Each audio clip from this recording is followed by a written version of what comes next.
Okay, so it's a very general discussion about President of India. So in our Indian Constitution, in Article 53, in Article 52, there shall be a President of India. Written down, there shall be a President of India. It means uh, सीधा सा क्या इसका मतलब होता है कि भारत के लिए एक राष्ट्रपति होगा। बस इतना ही ये आर्टिकल नहीं। इस आर्टिकल का एक्सप्लेनेशन अगर हम करें तो यह आर्टिकल डिमांड करता है कि प्रेसिडेंट ऑफिस जो है वो कंटिन्यूअस होगी, कभी भी एक मिनट के लिए भी प्रेसिडेंट की पोस्ट खाली नहीं होगी। इसका मतलब ये हुआ कंटिन्यूटी और स्टेबिलिटी, है ना।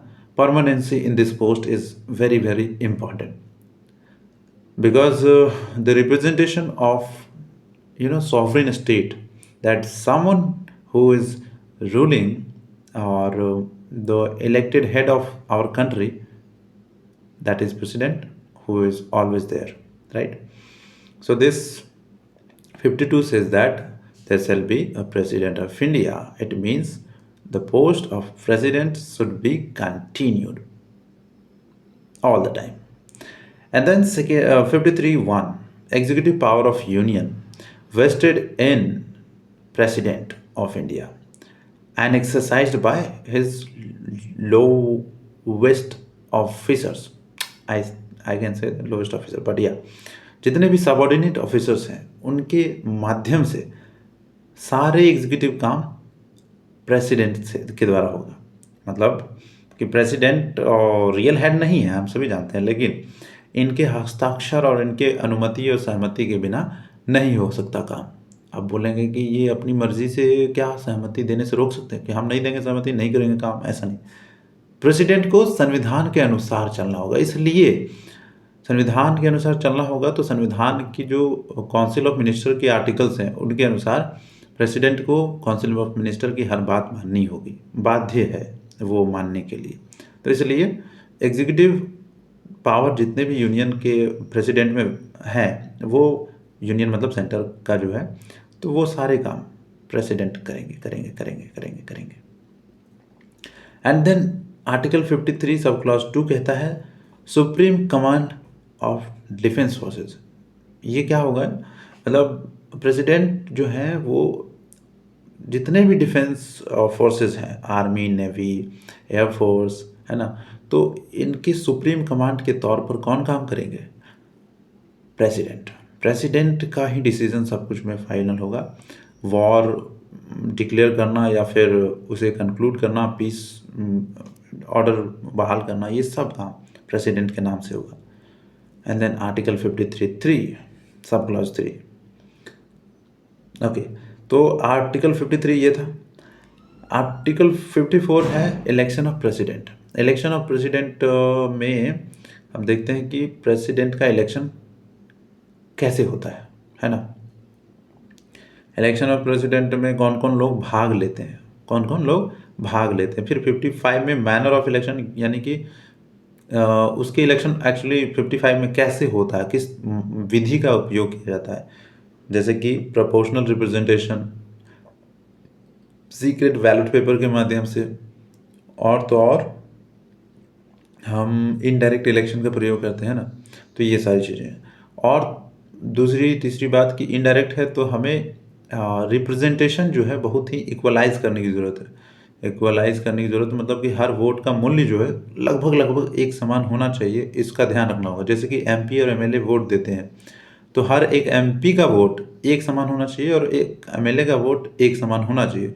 लेकिन ये वैरी करता है डिफरेंट डिफरेंट स्टेट्स में, तो थोड़े बहुत डिफरेंसेस के साथ इसे एक्सेप्ट किया जाता है।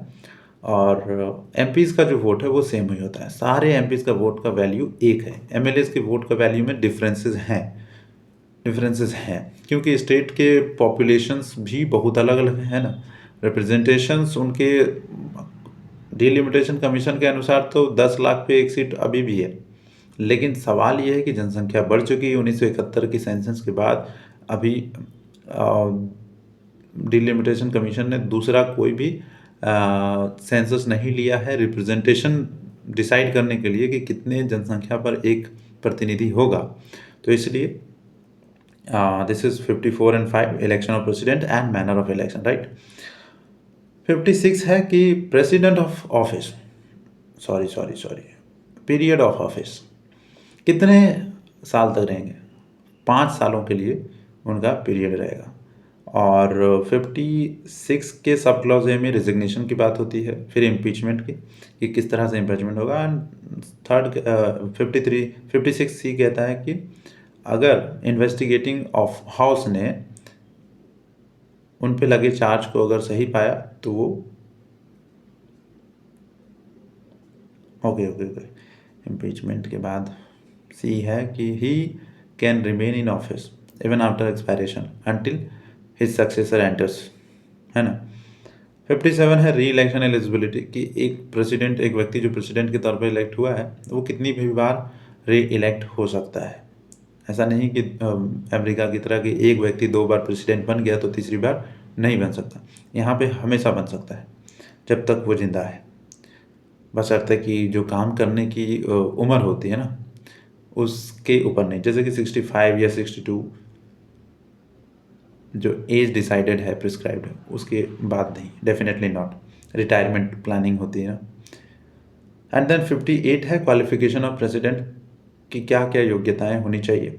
एंड 59 है कंडीशंस कि ये चीज़ें आप नहीं रखेंगे, जैसे कि ऑफिस ऑफ प्रॉफिट, जैसे कि आप किसी भी सदन के सदस्य नहीं होंगे। जैसे कि पार्लियामेंट में 2 सदन होते हैं, सदन मतलब घर, और जितने भी लेजिस्लेटिव असेंबलीज हैं स्टेट के उसमें भी पार्टिसिपेशन यानी कि उनके मेंबर्स नहीं होने चाहिए।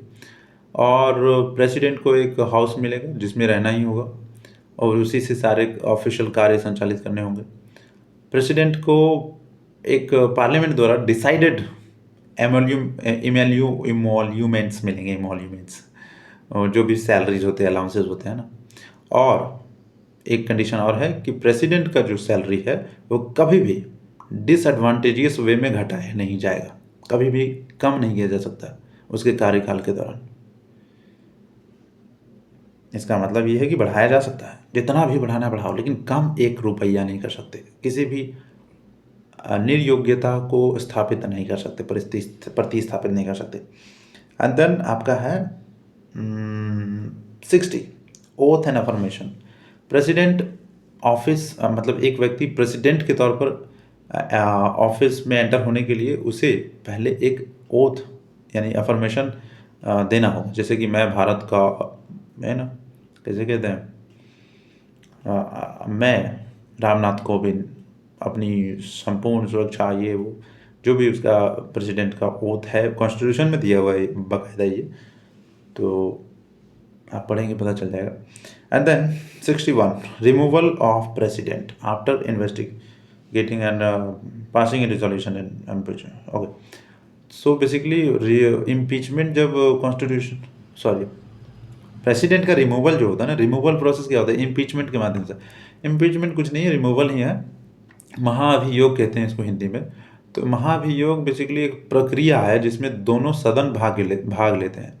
तो पहला सदन प्रस्ताव पारित करता है और दूसरा सदन जो होता है वो इन्वेस्टिगेटिंग हाउस होता है, जो कि उन आरोपों की जांच करने वाला सदन होता है ना। जब भी दूसरा सदन होगा तो जांच करने वाला होगा। वो दूसरा सदन कोई भी हो सकता है, लोकसभा भी हो सकता है और राज्यसभा भी हो सकता है। डिपेंड करता है कि पहला सदन कौन बना था आरोप लगाने वाला। तो दूसरे सदन में इन्वेस्टिगेशन होता है और वहाँ पे प्रेसिडेंट को मौका दिया जाता है कि अपने पक्ष में कुछ बातें रख सके। लेकिन अगर इन्वेस्टिगेशन के बाद उनके ऊपर लगाए गए आरोप सही सिद्ध होते हैं तो उन्हें अंततः हटा दिया जाता है, प्रेसिडेंट के ऑफिस से वो हट जाएंगे। जैसे ही रिजोल्यूशन पास होता है दूसरे सदन में तो प्रेसिडेंट हट जाएंगे। इसमें क्या प्रेसिडेंट के एसेंट की जरूरत होगी? बिल्कुल नहीं, क्योंकि प्रेसिडेंट है ही नहीं। तो आप बोलेंगे कि कौन फिर प्रेसिडेंट की तरह काम करेगा? डेफिनेटली जब तक इलेक्शन नहीं हुआ है तो जो ऑप्शन है हमारे पास, वाइस प्रेसिडेंट, जजेस जो होते हैं सुप्रीम कोर्ट के, वो हो सकते हैं। नाउ हम 62 की बात करते हैं, time when election of president must be conducted. Okay, तो यूँ तो हम देखते हैं 5 साल का टर्म होता है प्रेसिडेंट का। तो उस 5 साल के टर्म के ख़त्म होने से पहले इलेक्शन कमीशन ऑफ इंडिया 6 महीने पहले से ये इलेक्शन की तैयारी कर लेगा, और इलेक्शन प्रेसिडेंट के ऑफिस के ख़त्म होने से पहले किसी भी हाल में वो कंडक्ट हो जाना चाहिए, और कैंडिडेट डिक्लेयर हो जाना चाहिए पूरी तरह से, और फिर वो उस दिन तक ऑफिस ज्वाइन कर लेगा। जैसे कि हमने कहा था 52 में कि there shall be a president of India. हम एक प्रेसिडेंट के तौर पर तभी तक रहेंगे जब तक हम उसके लिए एलिजिबल हैं। तो दूसरा प्रेसिडेंट हमारे आने से पहले इलेक्ट हो गया होगा, ये ध्यान रखने वाली बात है। प्रधानमंत्री की तरह नहीं कि पूरा लोकसभा विघटित होने के बाद उसमें। हाँ, फॉलो 1 मिनट।